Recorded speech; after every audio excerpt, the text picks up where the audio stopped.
Hello, everybody, and a warm welcome to the Ishtar channel podcast. I'm Jo Rushton, and I'm here with the lovely Inasamabu Ishtar, and we would love today to talk and discuss the topic of guidance. I think it's one of them, but probably, well, I can speak for myself,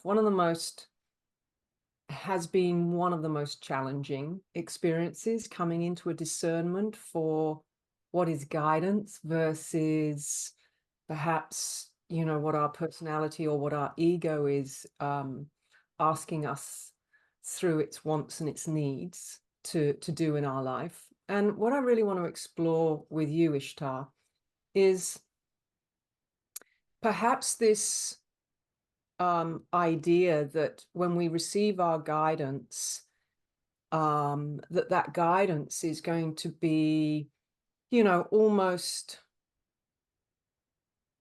without challenge, almost with, oh, it's all going to be just a bed of roses. And when we receive that higher guidance, it's always grace, it's always ease. And sometimes, from personal experience, receiving higher guidance isn't always easy to follow. I'd love us to explore your thoughts and your experience and talk to us a little bit more about guidance from a higher consciousness of ourself versus guidance we receive perhaps through our personality. And then also, how can we start to have more discernment for what it is that we're receiving? How do we know when it's that higher consciousness versus the lower mind, if both can offer us challenges at times? Thanks, Jo. There's lots of ways we all receive guidance, and many of us receive it very differently to others, and it's important to find your way. But guidance that comes from a higher part of ourselves, that higher wisdom, whether it be soul wisdom, spirit, high self, whatever you want to call it, from the presence, we really need to understand that part of us is fully aware of our purpose on the earth. It's fully aware that we're here to learn and to grow, to evolve, to lift our vibration and our frequency and our consciousness to a different level to the human mind, the human ego. And so the guidance that we receive from that part of ourselves will always have that as its focus. And it will always be wanting to guide us to a higher potential, and whatever that might be. So as you say, sometimes and invariably often, when we receive guidance from that higher consciousness of ourselves, particularly from the soul consciousness, we're being challenged at times to grow, to have some courage, perhaps, to find our strength, to release what's not serving us, to let go of a situation or a person or a place or whatever that we're attached to for whatever reason. And even if that guidance is asking us to listen more to the soul than to the lower consciousness of our being. So yes, you're quite right that at times that guidance can challenge us. But in my experience, when we receive guidance from a higher consciousness, that guidance will never cause us suffering and pain, because that's not what it does. The only place that we find suffering and pain is through our own consciousness, through our own earthbound aspects, and through our own earthbound experiences. And our higher consciousness will never guide us to suffer and have pain, but certainly could guide us to be challenged. And how we choose to respond to that challenge is another thing. The guidance itself doesn't create perhaps suffering or struggle, but our response to the challenge we're being asked to meet may indeed create that struggle. So listening to that guidance, to that higher purpose for ourselves, can indeed lift us to a higher level. But to think that it's always going to lift us to a higher level and it's never going to give us any challenges means that we're not really understanding what our higher consciousness wants for us or our purpose here, because we are here to evolve.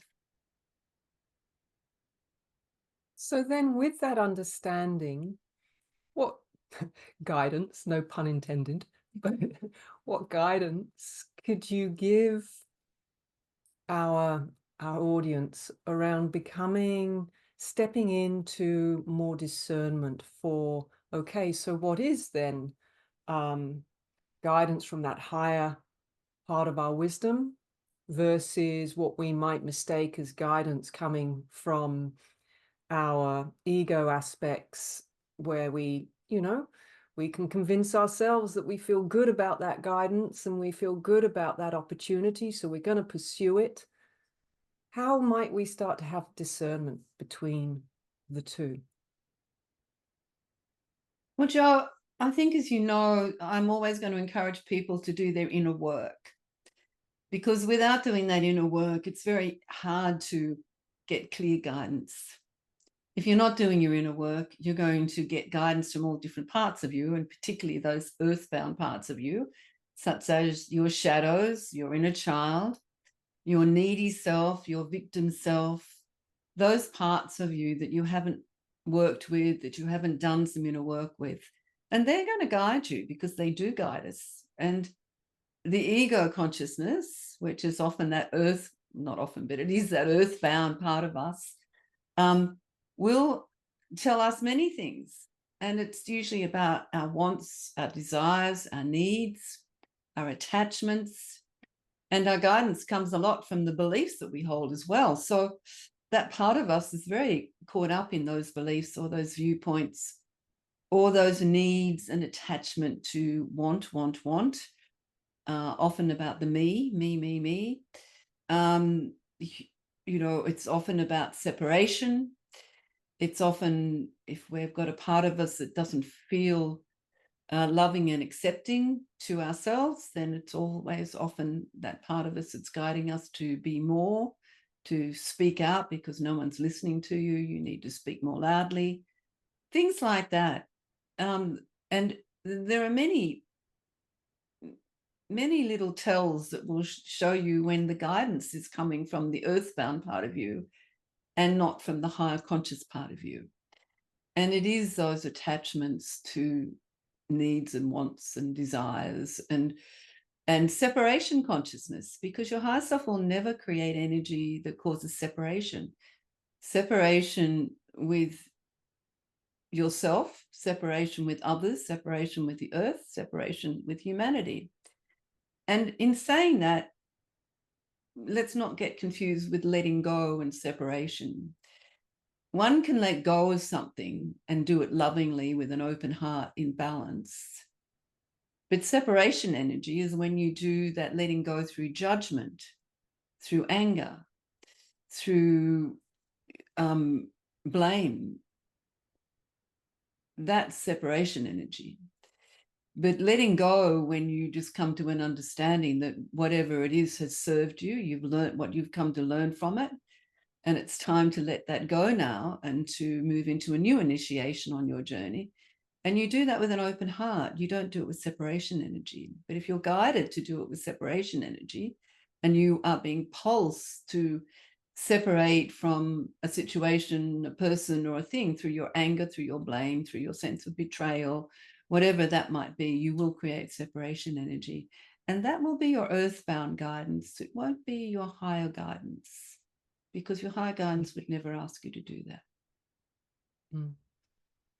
So I'm really hearing you begin to share with us this difference in consciousness, energy, and information, the frequency, the vibration, perhaps, and the vibration of the mind that can create that separation versus a flow and a frequency that really is guiding us towards choices that are in the higher potential for the all, and perhaps for all who is involved, including our own group consciousness, but then others that may be involved in the process.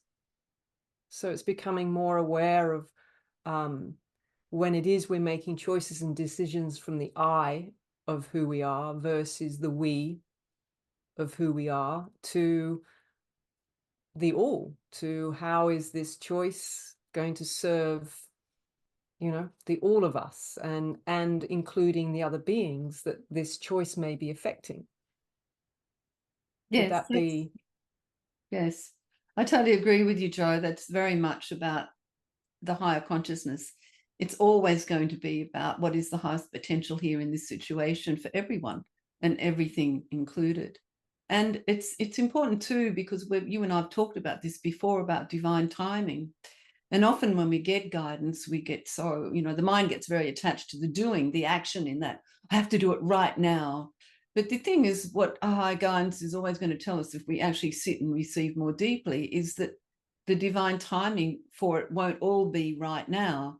That any time there is change or transformation in any way that's required, and it's always required in some way for all of us, there is always a process for creating that transformational change. Mm, And whether it's letting go of something, whether it's moving into a new initiation, whether it's creating something new, there's always steps and processes to take that's going to take us there. And it's those steps and processes are all part of our growth and our learning. But if we're racing towards the goal of what we think is the guidance, then what we do is we miss the processes, we miss the steps, we miss the learning. And then we get to the goal, and it's never really the goal that we thought it was going to be, or what we're really being guided to, because we've actually created something else. And we've created from our desire again and our own mm, timing. And mm, so, therefore, what the guidance has been is not fully manifested, and it hasn't really served you, because you've raced towards a goal that you've grabbed onto through guidance. You've got an insight into what this might be, but you haven't received the deeper understanding of it. So you've raced to something, but I'm not understanding that there is divine timing required here for the highest potential of whatever this is. And mm, the other thing that I wanted to say to you as well is, we often think that guidance is always about doing. It's always about action. mm, So we get very caught up in that we think every bit of guidance is always about action. And the questions that we ask when we're asking for guidance is always about, well, what do I do next? What's this? What am I going to do here? What's the next action I'm going to take? What am I going to create? What am I going to let go? It's all about the what and the doing, but very little about the being. We don't really understand that we're really being guided about our being here. What are we being while we're manifesting whatever we're being guided to manifest? Or we're just being guided to be something, to learn something, to grow in something, and there's no action required. Perhaps the guidance is about receiving what we need to receive from spirit to become the being. And mm, guidance is not always about action. But the problem is that we often think that guidance is, it's always about something we have to do. But mm, true guidance is often about what we actually have to be before we mm, even start any doing. mm. No, really taking, two keys away there. One is, the red flag of urgency. The Yeah. moment you feel there's an urgency flowing through you, then perhaps pause and, question acting on that urgency. Because chances are, even if it was guidance that you received from a higher place to begin with, how you're about to go about actioning that is probably now coming from the lower mind, out of the urgency of wanting to make it happen, wanting to create it. So I can really, I think that that's such a beautiful key for everybody to take away, is just, become aware when you get a sense of urgency about what it is you think you need to do, because our soul doesn't have a sense of urgency. No. It's just all in divine timing, and It's never going to be, pushing you to, now you must do it today. You know, and that feeling of FOMO, fear of missing out, Ah, um, yes. is probably another great example when we're really receiving from the lower mind, because the soul never has a sense of feeling like it's missing out. Never. So, I think those two are beautiful keys to become aware of the energy that you're sitting in when you're receiving and when you're taking action. And the other key that you've just shared with us there, which again, I notice with myself and students and especially in Path of Light, because it's so much about the masculine energy of watching what it is that we create and where we're creating from and where are those choices coming from. And it's such a ah it's, as you say, it's such a process in giving yourself permission just to come and be and receive for the pure purpose of just being. Hmm. And to, because as you've said to us so many times, how often the purpose of receiving is to receive the nourishment and to receive um the voidal creation energy that's there to really nurture and nourish us first before it can ever manifest anything. And that's so true, Joe, that being able to receive that. But everyone struggles to receive. We're not very good at that. We're very good at projecting. We're very good at transmitting. We're very good at giving, but we're not very good at receiving. We don't really sit and receive. And yet, truly, we're talking about guidance. So if you want to get clear and true guidance, you really need to learn to receive. I think the other thing is too that I'm being guided to share with you is that we're talking about your earthbound consciousness. We're talking about those shadow selves. We're talking about that inner child. We're talking about that part of you that has that fear of missing out, that part of you that never feels quite enough, that part of you that feels it always has to be doing something, to be important, to be special. And there's a lot of that going on today, especially through social media.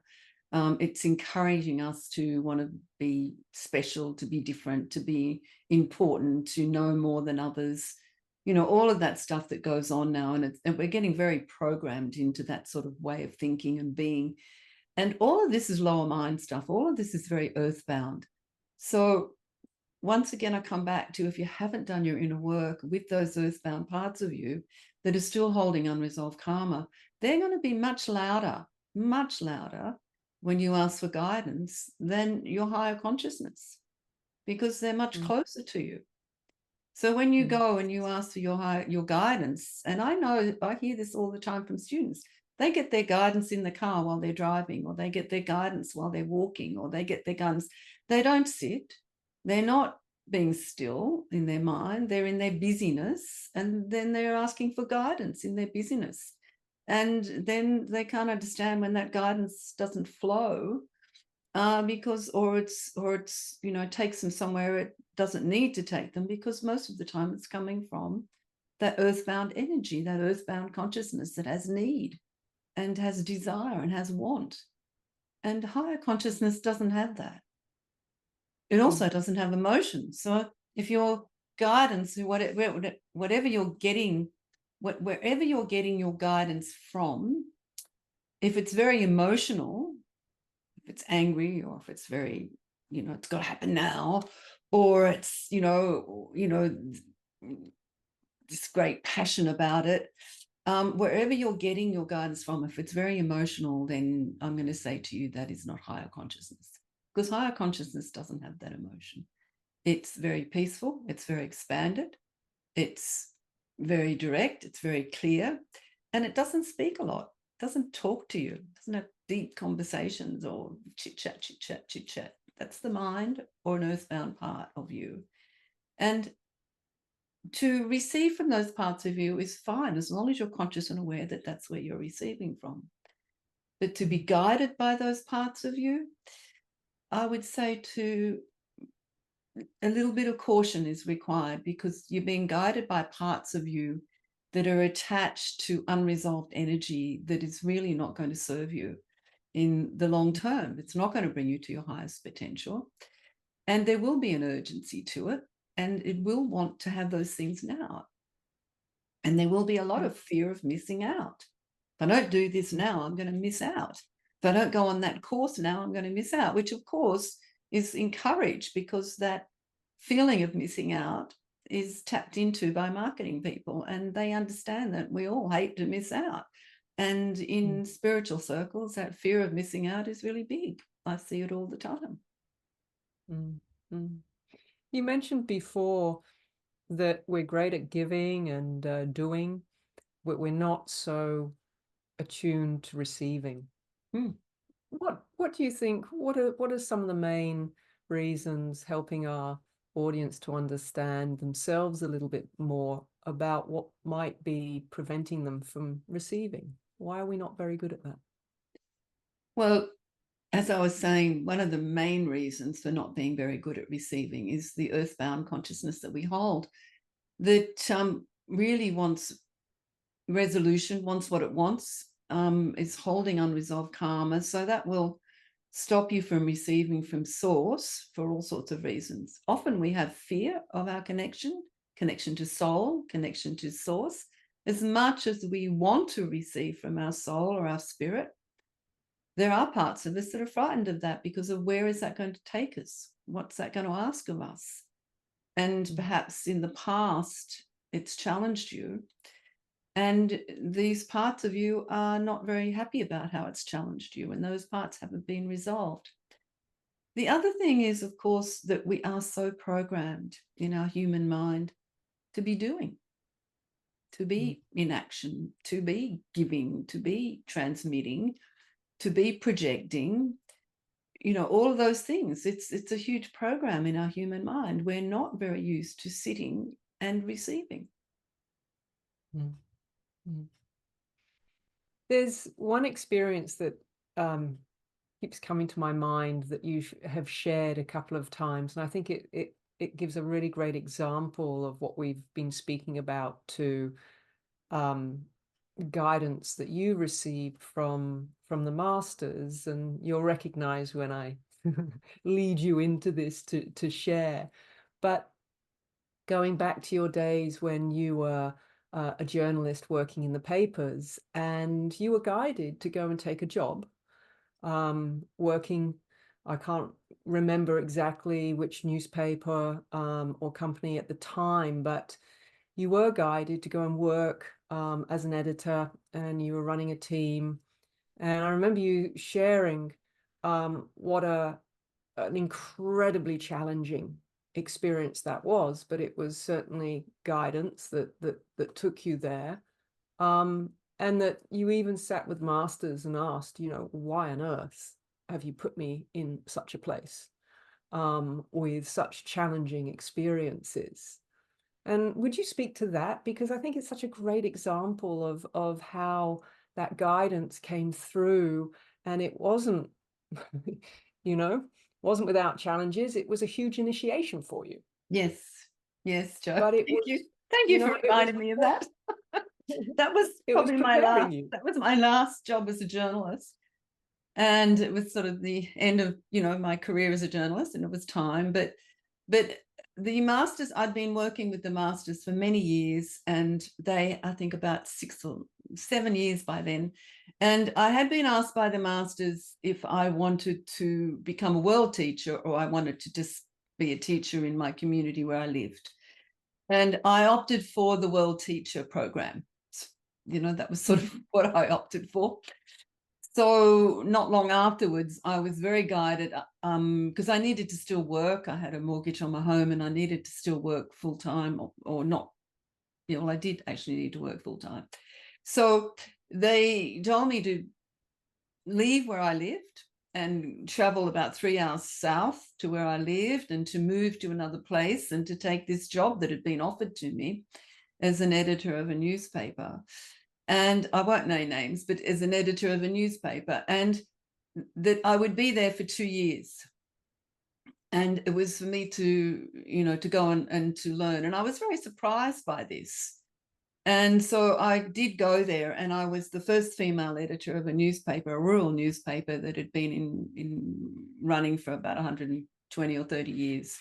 And it was a big team, and they really resented me coming. And I was an outsider as far as they were concerned, and I suffered a lot of bullying and on that team. But I was also guided that I was there to create a lot of community. So a lot of the work I did on the newspaper was about community. And the group that I worked with didn't really understand what I was trying to do. So everyone had their opinion of it, and that was what it was. But so it was hugely challenging, very painful, and a big learning, because there was so much judgment. And what happened was I did complete I completed exactly 2 years from the day that I started on that paper. I actually didn't complete my term. I actually took sick leave. I was so stressful, I took sick leave, but I actually completed. But I asked the masters why they had guided me there. And it's so funny, because I'm interrupting, because I was also guided to create Open to Channel during that time. So I was working 6 days a week on a newspaper, and then on the seventh day I was channeling the Open to Channel school with a group of people the masters had asked me to do. So I was doing both, which was not unusual for me. So I asked the masters why was I guided to do this? And they told me that it was an initiation for me, because as a world teacher, because I was putting myself out there on a world stage and with many students, that once you put yourself out there, you are certainly judged. And people will judge you, people will not believe you, people will call you all sorts of things, and you will be out there put up on pedestals. You will disappoint people because they put you on a pedestal. You will disappoint people because you don't deliver what they want, and so it goes. So they said this was an initiation of 2 years for me to learn how to deal with judgment. I have to tell you, it was crippling for me. You know that I have 3 Ray 2s in my chart. So for a Ray 2 person that really wants to be loved and accepted, that was part of my mastery. It was very, very difficult. But it certainly gave me strength, and it certainly taught me about judgment, about people judging you and not understanding you, and really, yes, and ousting you, really. Just, yeah, it was a painful initiation, but I really had to look at it in a different way. And I did start to look at it in a different way towards the end of those 2 years, because that was when I started. I took leave, and that was when I actually started to create the Master's Way manuals. And I was still doing Open to Channel. So I did do that, and that was part of my initiation to start me really on the path as being a world teacher, which is what happened from there. But it was a very interesting guidance, and it did cause a lot of challenges. But the challenges came from my response to the learning that I was being asked to learn. And that was also about trying to please too many people. Pleasing the people my employers, that gave me an agenda they wanted, and pleasing my staff who didn't like the agenda that I'd been given, and and then trying to please people who just saw me as being less than I was, and so forth. So I was trying to please all these people, and none of it was working, because actually I was pleasing nobody, and just creating a lot of separation energy, really. So yes, it was a big learning. Mm, mm. Huge initiative. Thank you for sharing that, because, I really feel it's a story that really speaks to everything that we've just talked to. Yes. It really speaks to, how the guidance here for this initiation was, in actual fact, the higher potential was so that you could come and work with that earthbound aspect of Yes, yourself. definitely. You know, that that needed to learn to love oneself, needed to learn to turn inward for that approval, for that validation, rather than, as you say, trying to serve everyone else's agenda and have everyone else happy. It was, really meeting that part of yourself. And I think it's such a great example of um, understanding soul guidance for the purpose of the soul's experience here in human form to grow and evolve and become um, balanced in our consciousness. And I've always remembered that story so clearly, and I keep it precious to me in moments where I feel challenged, in moments Yes. where I feel like I'm going through an initiation of an earth aspect that's, sitting there kicking and screaming and not wanting to look at itself. I always remember that story and go, okay, this is one of those moments. What is there for me to learn here? And I think it talks to all that we've spoken about in terms of timing, in terms of, being guided to go out and take my work out and teach it to the world, but being told also that I needed to go through some processes. So there was 2 years of deep, process work, which I was very resistant to, and I wasn't understanding for quite some time. So, and, that continued, not in that way, but I still had a lot to learn from there. But the steps that were given to me, I had to move through that. And the more I resisted, the more difficult it became. So when I chose to let go and to no longer resist and fight what I was being taught to learn, then it became a lot easier, even though it was challenging for my ego. It was certainly challenging for my ego and my personality and for that little part of me that wanted to be Mm, loved. But really understanding the process of transformation, the process of stepping into a new initiation does not happen overnight, especially if mm, it's a big initiation. And so you get your guidance, but then you need to understand there is always a process to that transformation. mm, mm. Beautiful. Thank you for sharing all of that beautiful wisdom. I feel I'd love our audience just to go away and now, perhaps re-listen if needed, because I know there's lots of gems in what we've spoken about that I'd love to re-listen to. And really encourage our audience to contemplate what guidance is for them, to even ask yourself, what is it to feel guided in your life? And then from that place, allow yourself to experience and become more conscious in the process of what you're choosing and where those choices are coming from. And so we hope we've shared enough with you to go away and reflect on the topic of guidance. So thank you so much, Ishtar. Thank you, Joe. Thank you, everyone. Blessings to you.